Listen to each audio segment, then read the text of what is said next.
আজকে বানাবো খুলনার ঐতিহ্যবাহী খাবার ঘাটকোল চচ্চড়ি।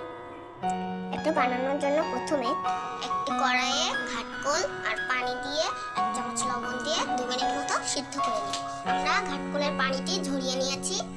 এবার আরেকটি কড়াইয়ে আমরা সরিষার তেল দিয়ে দিচ্ছি, 1 চামচ লবণ, পেঁয়াজ কুচি, এবার জিরে 1 চামচ জিরে বাটা, আদা রসুন পেঁয়াজ বাটা এবং শুকনো মরিচ বাটা দিয়ে দিচ্ছি।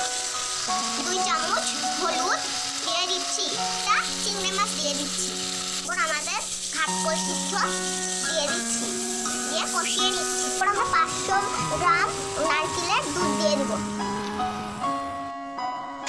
ঘাটকোল চচ্চড়িটা হয়ে গেছে।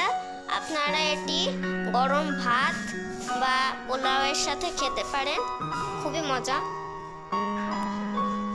বাসায় অবশ্যই একবার ট্রাই করে দেখবেন। ধন্যবাদ।